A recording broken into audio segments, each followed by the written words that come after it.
Bienvenidos al primer Congreso Internacional Online de Medicina Regenerativa Musculoesquelética.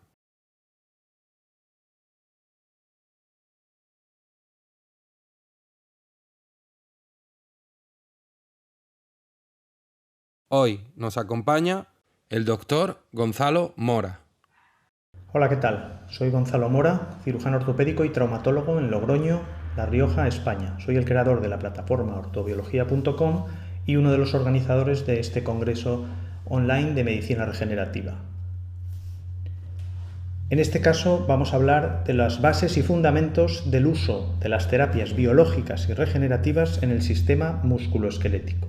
¿Y de qué se trata todo esto? Pues no se trata de otra cosa que de estimular la capacidad natural de curación y regeneración de nuestros propios tejidos, que es una capacidad que ya reconocemos en la naturaleza y que hemos observado en ocasiones en animales inferiores, pero que también existe en el humano, pero con menor capacidad.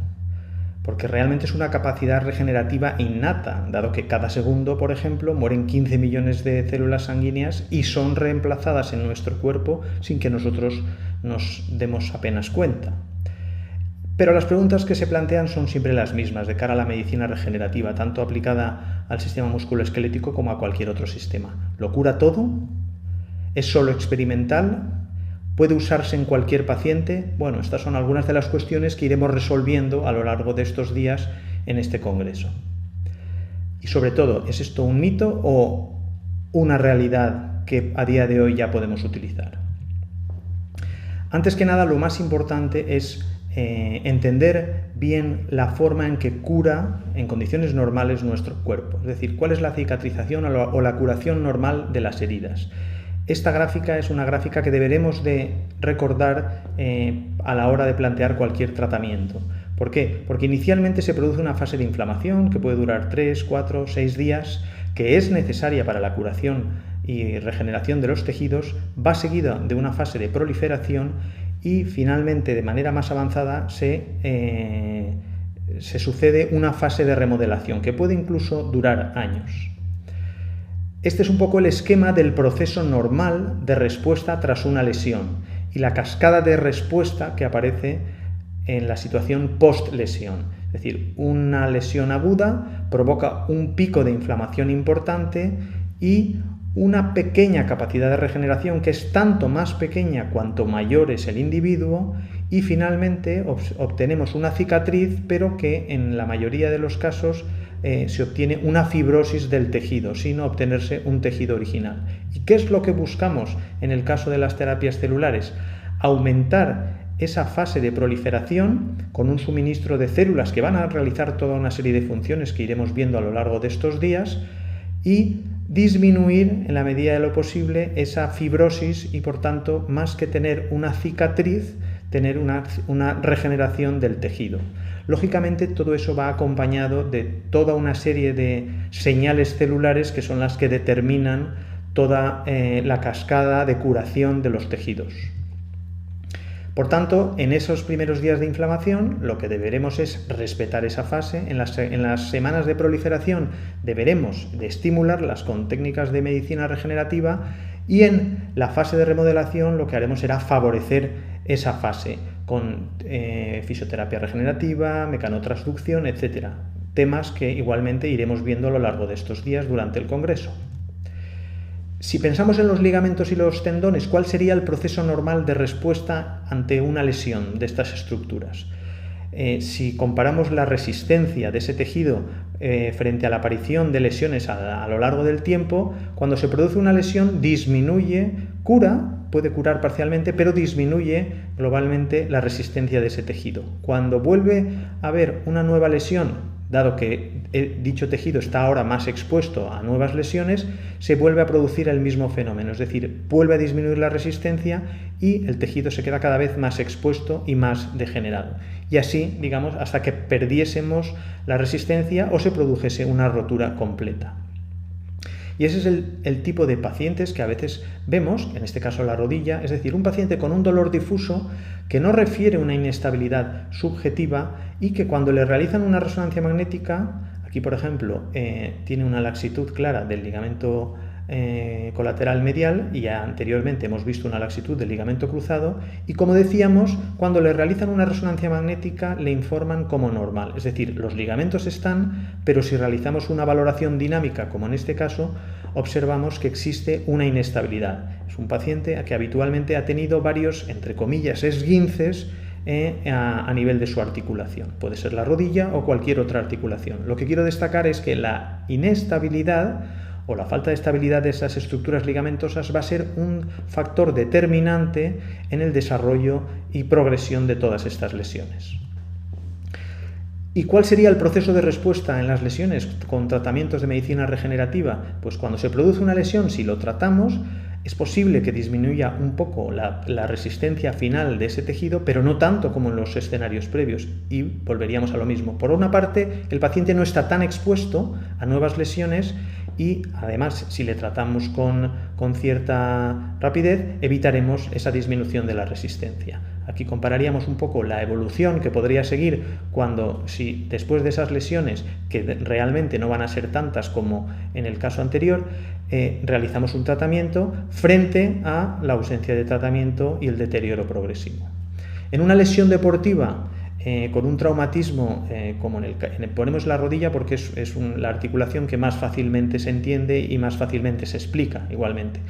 Ante un traumatismo, esos ligamentos cicatrizan y se debilitan en última instancia, quedan más laxos.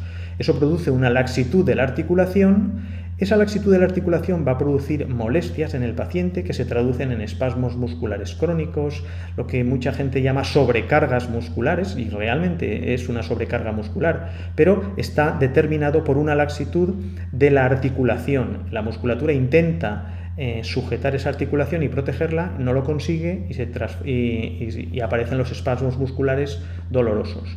¿Qué hace la medicina estándar, digamos, para intentar reducir esos espasmos musculares? Pues podemos ofrecer masajes, estimulación eléctrica, ultrasonidos, ejercicios, medicación con relajantes musculares, pero dado que persiste la laxitud, volveremos a estar expuestos a mayor incidencia de lesiones, sean deportivas o de otro tipo. Y aquí, en este segmento, es donde puede influir la medicina regenerativa con las distintas técnicas que iremos viendo en los próximos días durante el congreso. Es decir, intentaremos paralizar el proceso para que no se torne en este círculo vicioso y el deterioro progresivo de la articulación.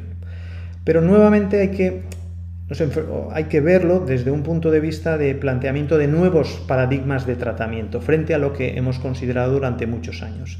A día de hoy estamos con técnicas mínimamente invasivas, con técnicas de artroscopia, con técnicas endoscópicas, con cirugía ecoguiada y radioguiada. A ello le añadimos terapias biológicas, técnicas de ortopedia intervencionista y otros como la proteómica o la genética, que vamos a ir viendo también igualmente en estos días. Pero lo importante es tener una mente abierta a esos nuevos paradigmas de tratamiento, porque nos van a servir para poder mejorar el resultado que hasta ahora hemos estado teniendo con nuestros pacientes. Bueno, todo esto es muy bonito, pero realmente es útil si se cumple que los resultados sean iguales o mejores a los obtenidos hasta ahora, que tengamos un menor índice de complicaciones, una mejor recuperación y que, por supuesto, las técnicas que utilicemos sean reproducibles, tanto por el aparataje que necesiten como por una curva de aprendizaje. Si se necesita demasiado aparataje o la curva de aprendizaje es muy larga, pues no serían tan útiles estas técnicas. Si lo aplicamos al sistema musculoesquelético y pensamos en la medicina estándar, bueno, es una medicina que trata los síntomas y, en cierto modo, mediante la cirugía también trata de reparar los tejidos. El planteamiento de la medicina regenerativa sería el tratamiento de las causas y, en la medida de lo posible, regenerar, no solo reparar, sino regenerar los tejidos. Pero en la práctica clínica lo que nos encontramos es con el día a día, con los traumatismos o las lesiones degenerativas en los pacientes.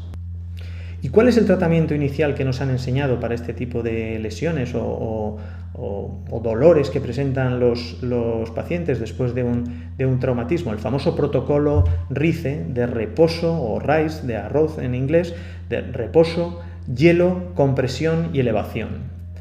Y, por supuesto, lo que nos han enseñado, darle antiinflamatorios no esteroideos, ibuprofeno, dextroprofeno, cualquiera, que curiosamente, como hemos visto, lo que hacen es inhibir la fase de inflamación que es necesaria para la curación. Por tanto, nuestro propio tratamiento está inhibiendo la curación natural que nos ofrece la naturaleza y que nos ofrece nuestro propio cuerpo. Frente al protocolo RICE, o RICE, como quiera uno llamarlo, de reposo, hielo y compresión, estos mismos autores se han dado cuenta de que este protocolo no es el adecuado y han propuesto otro protocolo que seguidamente presentaremos, pero que curiosamente no ha tenido el conocimiento por parte de la comunidad sanitaria tan importante como el RICE. Por tanto, a día de hoy se sigue manteniendo el protocolo RICE. Frente al protocolo MIT, hacemos aquí un juego de palabras entre arroz y carne en inglés, pero el protocolo MIT sería el que corresponde a empezar con movimiento frente al reposo, empezar con ejercicio, con lo cual tenemos ya esa capacidad de mecanotransducción que veremos en las ponencias de fisioterapia regenerativa, asociar analgesia para que el paciente no esté incómodo, pero no antiinflamatorios, y asociar también distintos tipos de terapias, entre las cuales serían las terapias biológicas para la mejora y restitución de la estructura lesionada. ¿Cuáles son las consecuencias entre el protocolo RICE y el protocolo MIT? Pues básicamente que el protocolo RICE obtiene o al final lo que consigue es una curación incompleta, con toda una serie de disminución de la nutrición articular, disminución del flujo sanguíneo, alteración del control del dolor, frente al protocolo MIT, que obtiene o persigue de una manera más eficaz una curación completa, con un aumento de la nutrición articular, aumento del flujo sanguíneo y una mejora en el control del dolor. Aquí, como vemos, un protocolo disminuye la respuesta inmune, disminuye el flujo sanguíneo, disminuye o obstaculiza la formación de colágeno, disminuye o retrasa la velocidad de recuperación, el rango de movilidad y la curación completa, frente al otro protocolo que realiza justo una función inversa, es decir, aumenta todas esas respuestas satisfactorias y que favorecen en última instancia la curación del paciente. Si nos vamos ya, digamos, específicamente a la medicina regenerativa, bueno, pues todos pensamos, fundamentalmente a día de hoy pensamos en dos herramientas, podríamos decir, que es el plasma rico en plaquetas y el empleo de células mesenquimales, generalmente en forma de concentrados o como células madre mesenquimales aisladas. Pero también existe, y es muy útil, como veremos en estos días durante el congreso, la proloterapia, que es un tratamiento que utiliza sustancias proliferantes que nos van a permitir ofrecer una estabilidad adicional a las articulaciones y, por tanto, mejorar el resultado de las otras técnicas. Se trata, en el caso de la proloterapia, del empleo de sustancias proliferantes o irritantes que van a estimular los procesos inflamatorios curativos naturales del cuerpo. Es decir, es como si pusiéramos en marcha de una manera más exagerada la cadena o la cascada de curación de nuestros propios tejidos. Pero también es medicina regenerativa los tratamientos de terapia neural y perineural, porque producen o permiten obtener una neuromodulación que es muy útil para la recuperación de las lesiones, o los tratamientos con ozonoterapia, que en los últimos años se han modificado de manera muy importante y tienen a día de hoy una evidencia científica que soporta estos tratamientos de manera importante. Al igual que las ondas de choque, algunos profesionales les llaman también ondas regenerativas. ¿Por qué? Porque ese estímulo mecánico se ha demostrado eficaz y ha demostrado una evidencia en el tratamiento de las lesiones del sistema musculoesquelético. También es medicina regenerativa la fisioterapia regenerativa y las aplicaciones cada vez que se van desarrollando de la genética y la proteómica para el análisis de esos pacientes y ver los perfiles que tiene cada uno de esos pacientes y las posibilidades de mejora de sus resultados. Cómo no, la importancia de lo que se ha llamado la preparación del terreno, es decir, el estudio y la preparación del paciente como paso previo al tratamiento. De poco útil resultaría el intentar plantar un campo donde previamente no se ha arado el terreno o tenemos un terreno que no es válido o que no está preparado para recibir la semilla y el abono, que si lo comparamos con lo que serían las células y los factores de crecimiento. y, por supuesto, es medicina regenerativa todas las áreas de sanidad que se dedican a la optimización. Y en cuanto a la optimización de esos resultados, podemos mejorar los resultados modificando la nutrición, utilizando suplementación y bioregulación. Todas estas cosas las iremos viendo durante los días del Congreso. Control del estrés, la realización de un ejercicio, que nuevamente vuelven a ser, como hemos visto, estímulos mecánicos que favorecen la curación, un adecuado hábito de sueño y, lógicamente, toda una serie de medidas de mantenimiento para que esos tratamientos duren en el tiempo y no nos veamos obligados a tenerlos que repetir con demasiada frecuencia con el gasto sanitario que eso supone. Cuando ya nos vamos a hablar específicamente de las células madre mesenquimales, es importante distinguir y entender desde el principio que vamos a estar hablando de dos tipos de tratamiento. Uno son los concentrados de células, que van a contener un número importante de diversos tipos celulares. Podemos obtenerlos de la grasa o podemos obtenerlos de la médula ósea como fuentes fundamentales, pero vamos a obtener concentrados celulares, es decir, ahí no existen las células madre en diversas concentraciones, pero no están aisladas. Y la otra opción es el uso de células madre aisladas en placas, cultivadas y expandidas. Es decir, para obtener grandes números de células exclusivamente mesenquimales vamos a tener que necesitar cultivarlas y expandirlas. Esto va a depender de la legislación de cada país y de la regulación, porque en algunos países está permitido y en otros países no está permitido. Ahí es importante la responsabilidad de cada profesional en enterarse bien e informarse de cuál es la situación de regulación en cada uno de los países. Hablaremos también de regulación, pero hablaremos de situaciones generales, pues digamos, pero no específicamente en cada uno de los países. Respecto a mi interés por las células madre, mesenquimales en concreto, ya viene ya desde hace años y tuve la oportunidad, durante los años que trabajé en la Clínica Universidad de Navarra, en el 2009 diseñé el ensayo clínico de tratamiento de artrosis mediante inyección intraarticular de células madre mesenquimales en médula ósea. Fue un ensayo que, como sabe todo el mundo que ha hecho algún ensayo clínico, pues es complicado, es costoso, es mucho papeleo, mucha burocracia, pero bueno, al final pudimos llevarlo adelante y, como veremos, pues se tradujo en poder presentar esos resultados en publicación internacional. De la misma manera, en el 2011 también tuve la oportunidad de diseñar otro estudio comparando el tratamiento de la artrosis mediante inyección intraarticular de células madre mesenquimales de médula ósea y plasma rico en factores de crecimiento, en concreto el PRGF. Como vemos, también ya han pasado en 11 años desde el primero, 9 años desde el segundo, desde que empezamos, porque, como todo el mundo sabe, un ensayo clínico cuesta tiempo. A día de hoy, el empleo en España concretamente de células madre mesenquimales cultivadas y expandidas solo puede realizarse en el contexto de un ensayo clínico, según la normativa vigente, y como uso compasivo. Este fue un poco el resultado del primer ensayo, la publicación a nivel internacional, que también se convirtió en la tesis doctoral de uno de los residentes en aquel entonces y que tendremos la oportunidad de que el doctor José Lamo de Espinosa nos presente los resultados de ambos estudios en una ponencia durante los días del Congreso. Y la otra opción es utilizar células mesenquimales, concentrados de células mesenquimales de la médula ósea junto con BRP o concentrados de células mesenquimales de la grasa por distintos sistemas, en este caso utilizando un sistema mecánico donde obtenemos esos concentrados celulares y también el nicho celular del tejido adiposo. Dependiendo de las indicaciones y de la lesión a tratar, se utilizará una técnica u otra.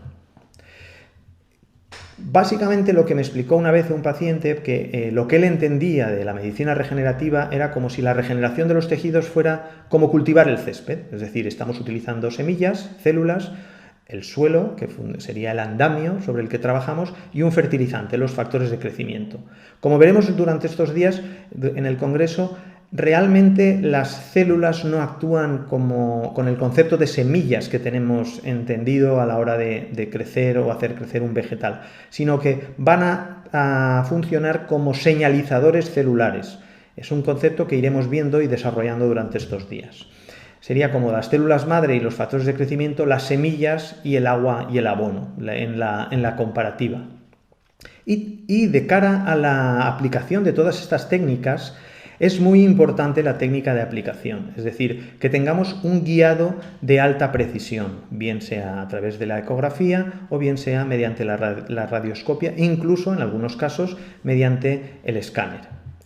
En un estudio que se realizó en Estados Unidos se pudo ver que solamente el 5% de los profesionales tenía o era capaz de realizar un guiado de alta precisión, fundamentalmente por radioscopia y ecografía, o por visión directa e intraoperatoria, como en el caso de la artroscopia, y generalmente era un grupo con mayor experiencia y sobre todo con un entrenamiento certificado, es decir, no solo un entrenamiento autodidacta. Un 45% de los profesionales usaban la ecografía en algunas ocasiones, pero con baja experiencia y poco entrenamiento.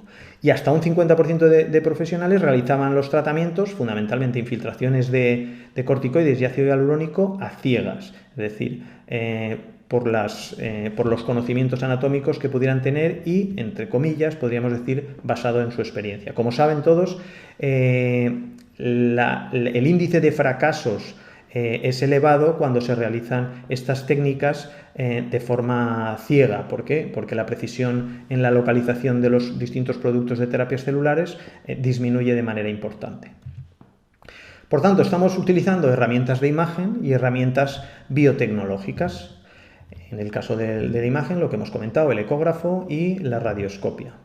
Y surge el concepto de ortopedia intervencionista, que surge o lo populariza un médico en Estados Unidos, el doctor Chris Centeno, que va a ser también partícipe de una ponencia en este congreso y a lo cual se lo agradecemos. Por tanto, dejaremos esa parte para que sea él quien nos explique el concepto de ortopedia intervencionista, en el cual no es que se enfrente o de cara a la cirugía, sino que ofrece unas alternativas frente a la cirugía o una ayuda en diversos casos de tratamientos quirúrgicos.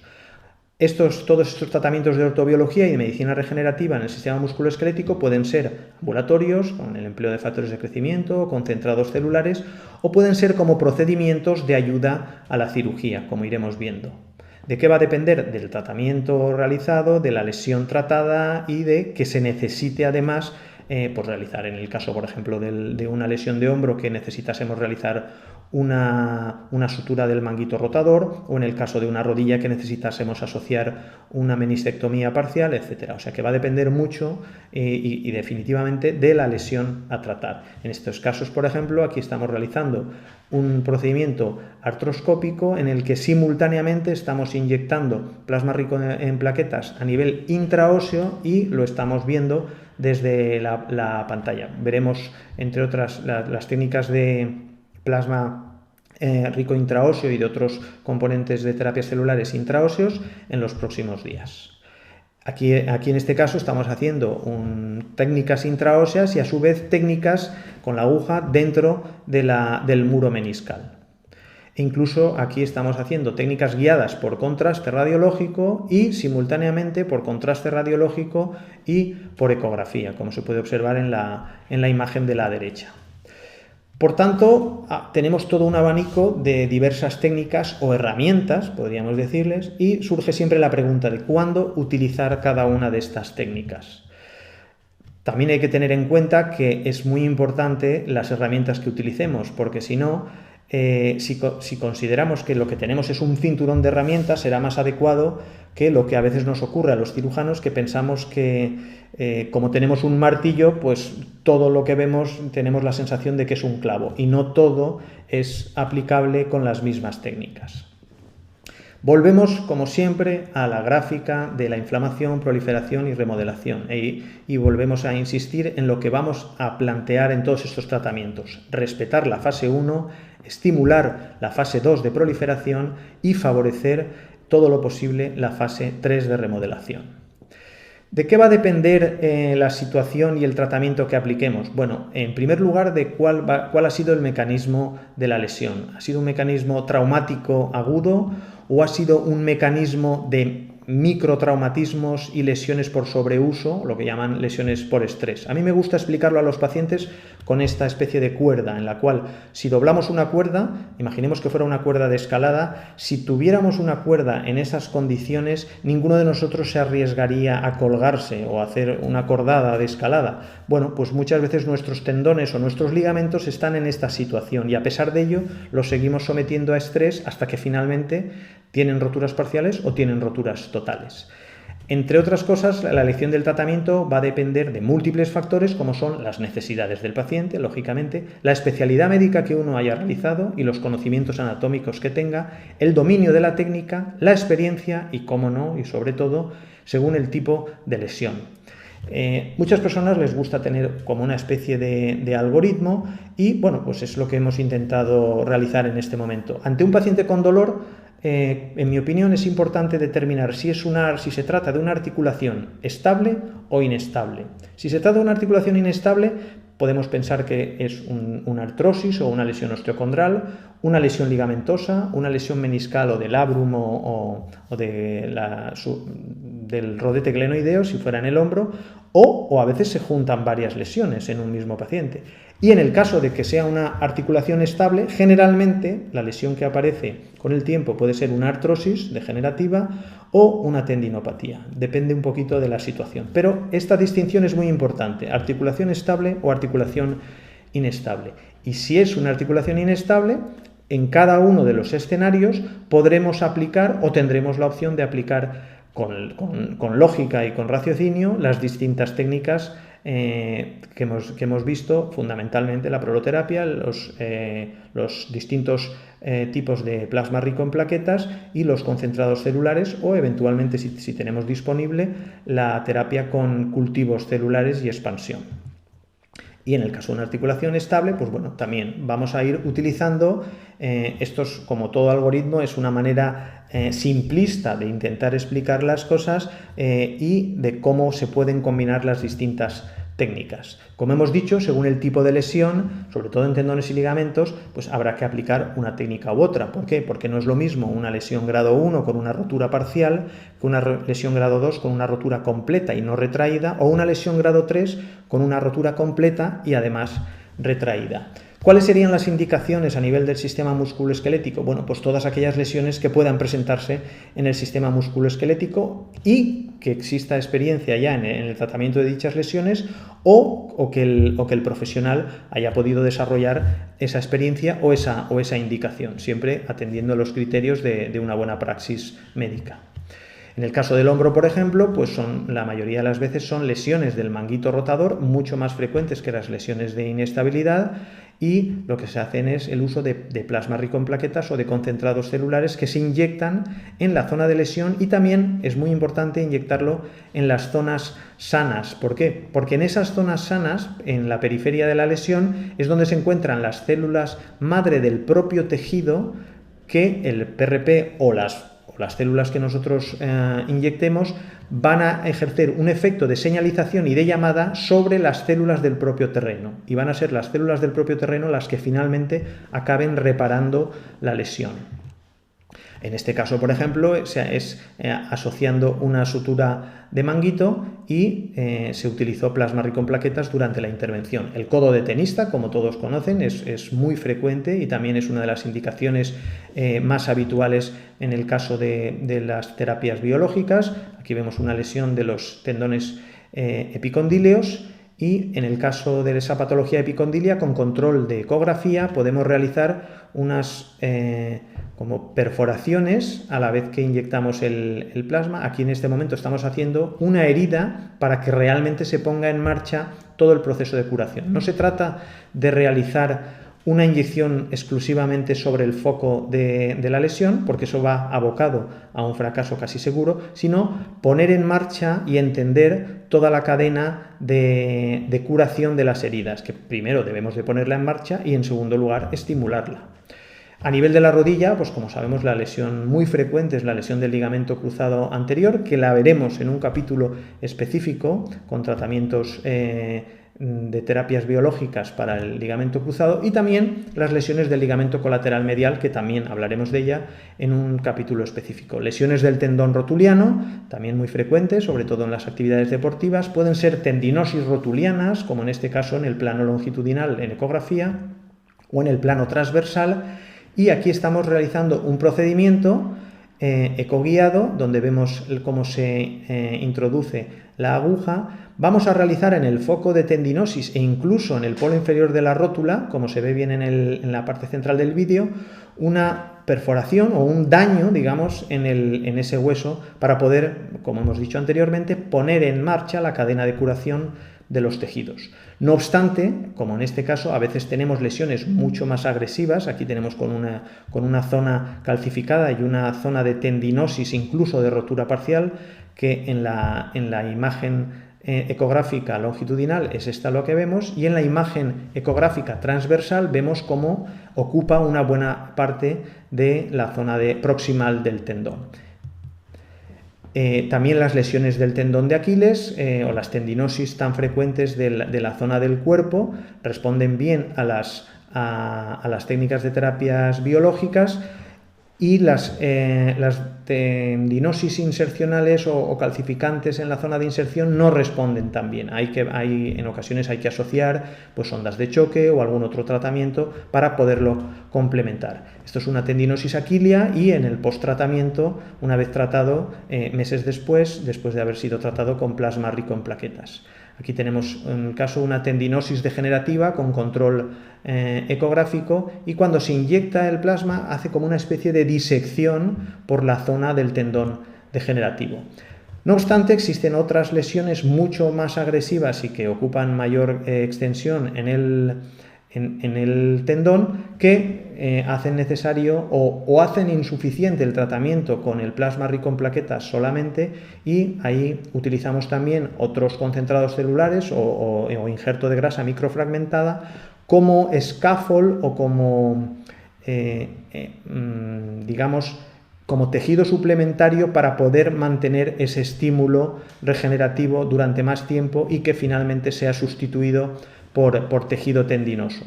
En este caso, el tratamiento del tendón de Aquiles con células mesenquimales de la grasa. Aquí veremos el caso de un paciente que presentaba relativamente joven, muy joven más bien, 31 años, y sin embargo presentó esta rotura tan importante parcial de la mayor parte de la sección de este tendón, como vemos en las imágenes de resonancia magnética. Aquí en alguna sección el radiólogo informaba de una pérdida de continuidad hasta en el 80%. Aquí estamos uniendo el injerto microfragmentado y homogeneizándolo junto con plasma rico en plaquetas, rico en leucocitos. Aquí estamos inyectando en la zona, previamente estamos realizando esas punciones para provocar herida en la zona de la lesión del tendón y provocar un sangrado. Aquí estamos inyectando ese injerto microfragmentado con PRP, y por eso vemos ese aspecto más blanquecino brillante que se nota muy bien en las imágenes de ecografía. Va rellenando toda esa zona que teníamos de lesión de prácticamente rotura, y en la imagen de la sección longitudinal vemos cómo igualmente se va rellenando. Y este es el control posoperatorio a los 3 meses. La resonancia, como vemos, se ha rellenado y se ha sustituido prácticamente en su totalidad por tejido de características normales, salvo en una pequeña sección, pero que comparado con lo que teníamos previamente es una restitución y una regeneración de tejido tendinoso de calidad tendinosa, como vemos aquí, que ya es prácticamente una regeneración completa del tendón. Aquí vemos las imágenes de la sección transversal y este sería el resultado final. También lo hemos utilizado en algunos casos de fracturas de estrés Las fracturas de estrés, como saben, se curan solas, pero a veces hay deportistas fundamentalmente que necesitan una mayor rapidez. Bueno, les podemos añadir un estímulo suplementario, fundamentalmente con el plasma rico en plaquetas a nivel del foco de fracturas. Incluso en algún caso, como en este caso de un niño, en el que se produjo un retraso de consolidación muy raro en los niños, pero bueno, la realidad es que sí que se produjo, tuvo una nueva refractura y bueno, lo tratamos de esta manera con plasma rico en plaquetas. En el caso de la columna lumbar es importante ver cuál es la historia natural del proceso. A partir de un episodio inicial de lumbalgia se produce la lesión de los ligamentos de la columna, que es lo que inicia el proceso. Si seguimos en esa evolución, sin tratamiento de esos ligamentos, se van deteriorando esos discos, esas estructuras cápsulo-ligamentosas de las facetas articulares, y yo lo veo como si fuera la fachada de una casa que se está estropeando pero no está siendo reparada, no está siendo pintada. Si continuamos la progresión y dejamos que la enfermedad avance sin tratar esas lesiones ligamentosas, va cada vez aumentando el número de discos implicados y finalmente llegamos a una degeneración completa de la columna, como tan frecuentemente vemos en muchos pacientes, que no es algo que haya ocurrido de repente, sino que va ocurriendo con los años a partir de una lesión inicial que no fue tratada. Y uno de los tratamientos más habituales es las inyecciones de proloterapia, según la técnica de Hacketal, tanto en las facetas articulares como a nivel de la sacroiliaca. Aquí estamos realizando un tratamiento de proloterapia en los distintos puntos, que en este caso son las facetas articulares, se mete en profundidad. Aquí, justo enfrente, si bien la técnica original de Hacketal de proloterapia se hace con referencias anatómicas, nosotros lo realizamos con control radiográfico, lo cual nos permite una mayor velocidad y sobre todo una mayor precisión o una precisión absoluta, porque estamos inyectando la proloterapia con dextrosa hipertónica en el sitio donde nos interesa. También, en algún caso, de las fascitis plantares es otra indicación a nivel del sistema musculoesquelético. Evidentemente hay muchas más indicaciones, pero estas son algunas, estamos intentando repasar algunas o introducir, mejor dicho, para luego seguir con ello en el resto de días del Congreso, las indicaciones más habituales de las técnicas de medicina regenerativa a nivel del sistema musculoesquelético. Y lo fundamental, y esto pues me gustaría que fuera un homenaje al doctor Pau Golanó, con el cual tuve el privilegio de ser amigo suyo. Como saben muchos de ustedes, falleció hace unos años, pero nos dejó con un legado de imágenes y de conocimientos anatómicos, en mi opinión, muy difíciles de superar, y nos permite identificar y conocer bien todas esas estructuras que debemos de tratar y que debemos conocer antes de empezar cualquier tratamiento de medicina regenerativa, como en este caso de esta disección de la rodilla, donde se ve esa íntima unión entre el ligamento colateral interno y el menisco interno, tan importante que resulta en las lesiones meniscales.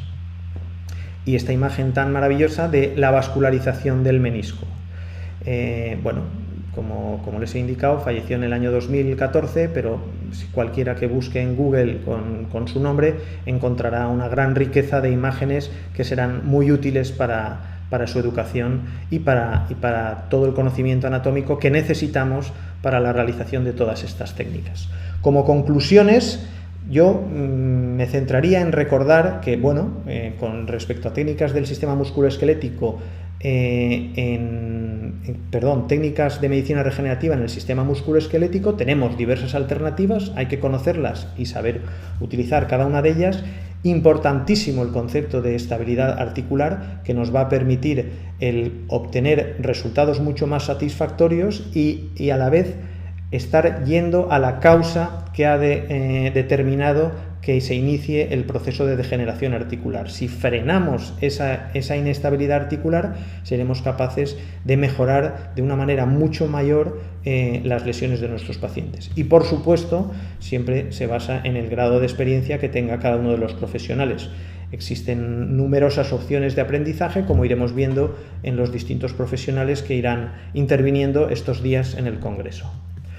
Y sin más, muchísimas gracias y nada, a seguir estudiando y a seguir trabajando con todas estas técnicas y aprendiendo con el resto de ponencias del Congreso. Muchas gracias.